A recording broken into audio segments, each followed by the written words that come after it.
Okay, let's talk about raise your labor rate, get less declines. What do you think I mean by that, Mia? If you raise your prices, you could have less declines. Why do you think that is? I think that it kind of goes hand in hand with work smarter, not harder kind of a thing, which to me, people equate quality with high dollar amount or higher dollar amounts, right? So something that is more expensive, people are automatically going to assume that it's better quality, right?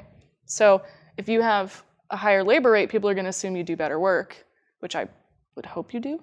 And thus you're probably attracting customers that know the investment that they need to make and are willing to spend the money. It's not what I mean at all. No. Well, I'm curious.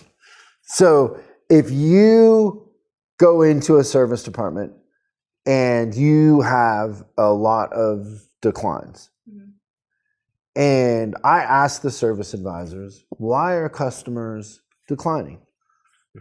100% of the time, what is the answer? They're not asking for the sale? No. They're not telling you that. I'm going to give you a hint. It's price. It's price. The advisors will say the advisors will say the customers don't do it because of the price, because it's too expensive. Because they couldn't afford it. Yeah, gotcha. So the advisors say that. Yeah.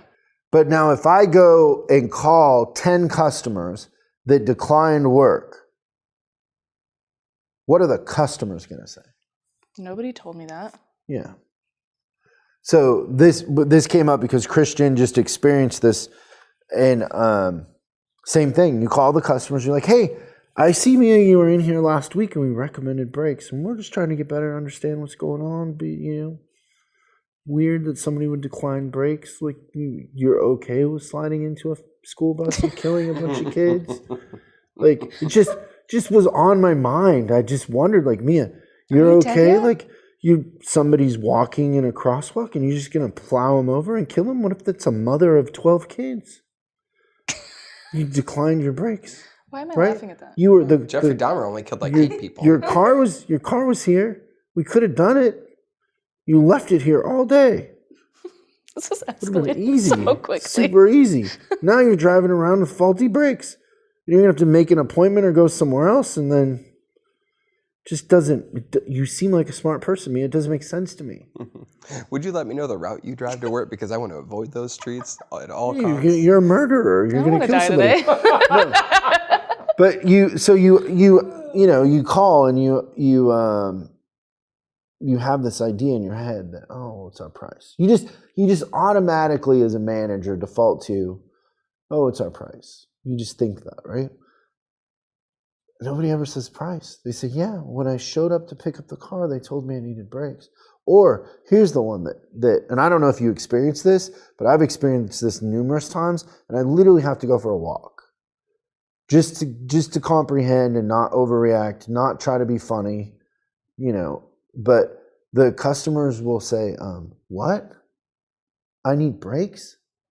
That is the worst. The worst one. The advisor just put it on the paperwork and closed it out. Or the tech put it in there and the advisor somebody closed it out. Customer was never told. And here we're thinking that it's about price.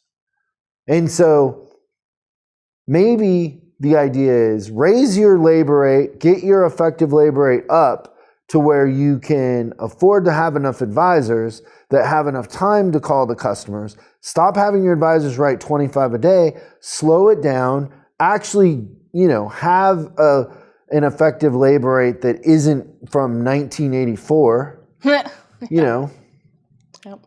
And run a healthy business that we're actually calling customers, and we're calling them. We have the best chance of getting the work or, doing the job when we call them early in the day, telling them at 3 o'clock or 4 o'clock they're on their way to pick it up, or, it's not effective. Yeah. And so that's the thing, is raise your labor rate and get less declines. It's about getting the system dialed in to where we're communicating with the customers and then building trust. That's, the other equation here is that they have to trust and like us. But in a lot of situations, we get the drive fixed, we get the trust thing fixed, we're petting the dog, and it's the techs in the back end and that communication, which most of it falls on the advisors, but the techs are only going to recommend things and, you know, run it up to the advisor if they believe they're going to call and sell it too. Yeah. So it's a trust system between the techs and the advisors.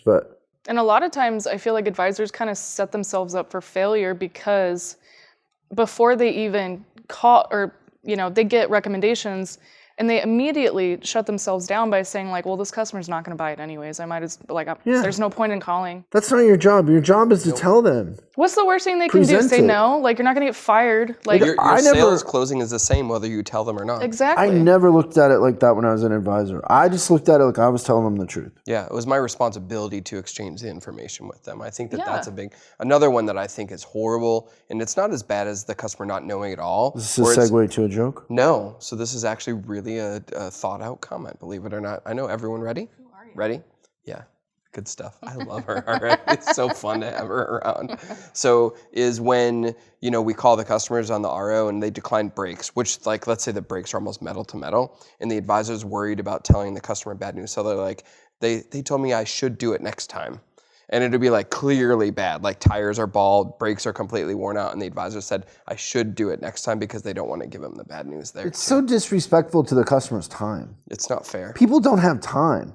Like people are dangerous, picking up too. their kids. It's pre-COVID, soccer practice, whatever. Like they don't have time.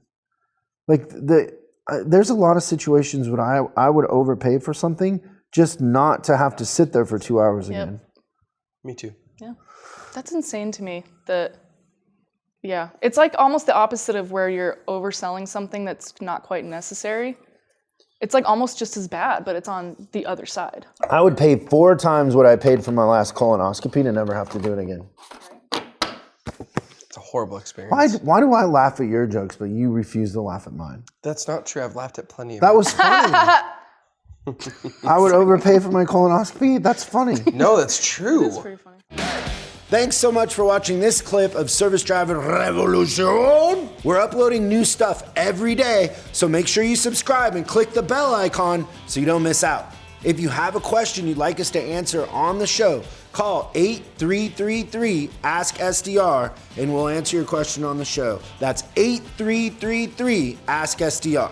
For special deals on our books and training, head over to offers.chriscollinsinc.com. Now that's offers.chriscollinsinc.com. I'm Chris Collins, and I'll see you in the next video.